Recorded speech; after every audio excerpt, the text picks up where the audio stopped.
Weevil, valued up to $2,300. Make sure to claim them by clicking my link, which you will find in the description box below.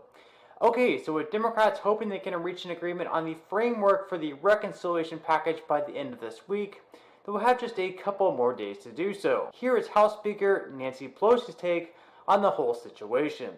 How confident, Madam Speaker, how confident you can get this done by the end of the week, this framework? We have milestones, and we have met every milestone along the way in our timetable, and we will be where we need to be in order to reach our goal. Madam Speaker, how do you feel about paid leave programs and free community college being scaled back the way it's been discussed? I don't know, it had like 10 things. I thought, news to me.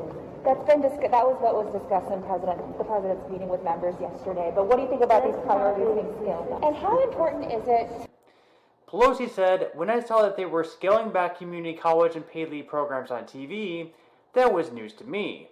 So apparently, the first time Pelosi learned of these programs possibly not being in the reconciliation bill was through the news media itself. Well, this is what Joe Biden is declaring anyways, that tuition-free community college will need to be removed from the bill. Other than that, sources are also showing that the child tax credit will be extended for a reduced period of time, just 1 year instead of 3 years. After progressive Democrats spent several months fighting for every single one of their priorities to be in the reconciliation package, they were finally backing down. At one point, they were saying the absolute minimum they should be spending is $3.5 trillion. After pushback from Senators Joe Manchin and Kyrsten Sinema, they are now settling for just $2 trillion. Here is the leader of the House Progressive Caucus, Pramila Jayapal, saying that even though there are things in the bill that are less than what they wanted, they're still getting a lot done. I spent actually an hour and a half with the president yesterday, 2 hours with him today. And I think the thing I feel the best about is the Progressive Caucus had 5 priorities that we laid out 5 months ago. And all of those 5 priorities are in this bill. Now, the other piece that I feel good about is we had said a couple of weeks ago when it was clear we had to bring the price tag down, unfortunately, not what we wanted. But in order to get these 2 remaining senators on board, we had to bring the price tag down. We made it clear that what we wanted to do was make sure that all of our priorities stayed in, but that we went for a shorter period of time on some of them if we needed to.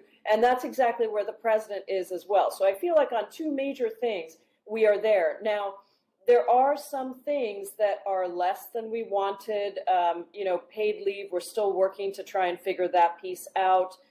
The child tax credit, we're very supportive of. It was not actually one of our top 5 priorities, but we believe very much in it. We would like to see it extended for as long as possible. We're still working on that piece. But childcare, universal childcare, universal pre-K, those are both in here. Home and community-based care, that is also in here. We're trying to get the number up a little bit, but those are 3 major priorities. Paid leave is also in here. Again, not as generous as we would like, but hopefully we can get something really transformative on paid leave. Medicare expansion still on the table. And then, of course, climate change. This is a tricky one because we got to find something that Joe Manchin will also agree to that will bring down carbon emissions significantly to meet the president's goals. And then housing, Don, this is a really important one for equity, for Black and brown folks across the country. Investing in housing, super, super important. That is also in here. And then immigration. So we're feeling good that all of our priorities are in here, and but nothing's done until it's done. So as you can see, what they'll be giving up is tuition-free community college. They'll also be reducing funding for home care for the elderly and disabled, as well as reducing the amount of years the child tax credit is extended for. At this point, they're still having some negotiations over climate provisions, as well as how long the paid family leave will be for.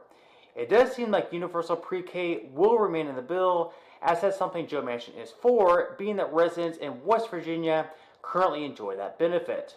Another progressive Democrat in the House, Ro Khanna, also made his thoughts known to the public. Khanna says that if Sanders signs off on something, the rest of the progressives will follow. Take a listen. Democratic Congressman Ro Khanna of California is with us now. He is the deputy whip of the House Progressive Caucus.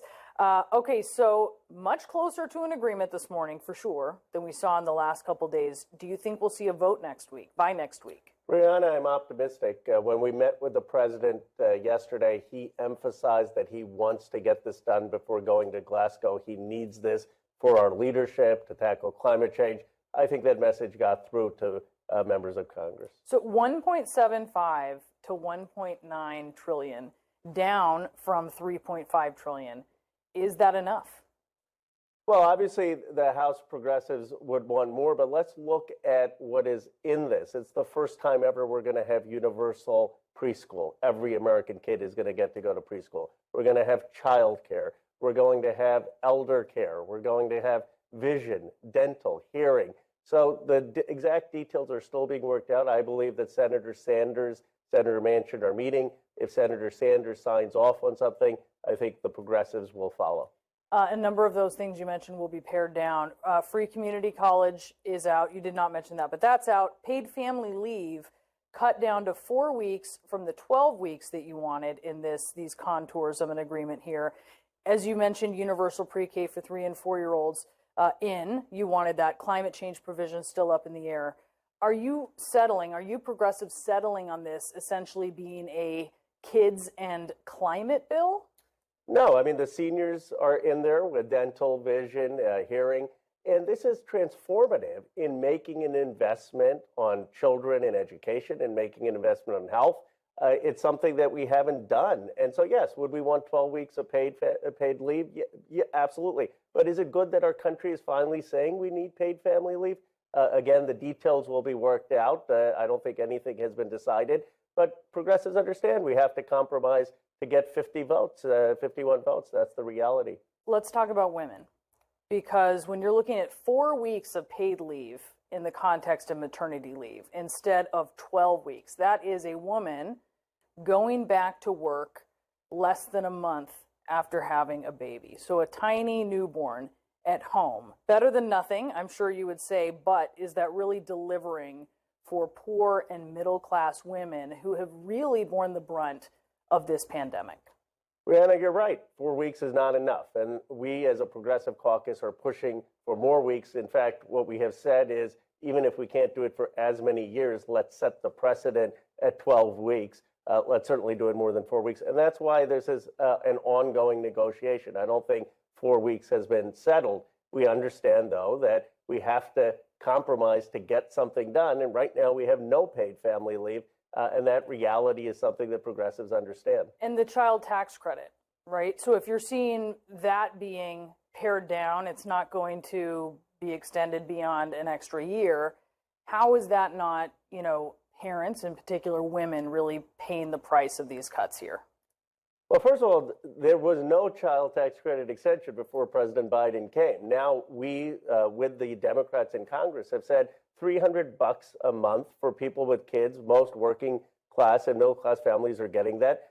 We extend that at least through 2022, and then we'd extend it again. I mean, I want 10 years, but the question is, how much can we extend it? And I think the president and many people feel once we extend this, the Republicans won't be able to take it away. But one of the questions we have to ask is, why is there not a single Republican in the Senate or the House willing to help American families and vote for something like a child tax credit? You don't need Republicans.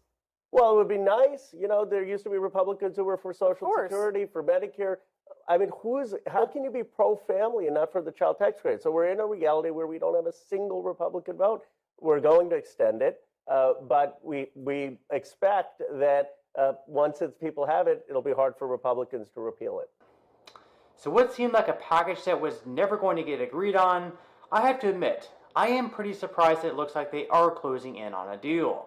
I think a lot of us figured that Joe Manchin nor the progressive Democrats would be willing to give in. But who would have thought that it would have been the progressive Democrats, who outnumber both Joe Manchin and Kyrsten Sinema, to be the ones who back down and make concessions. And even though we don't have a full rundown on what 100% for sure will be in the reconciliation package, over the next 24 to 48 hours, we should have a much clearer picture.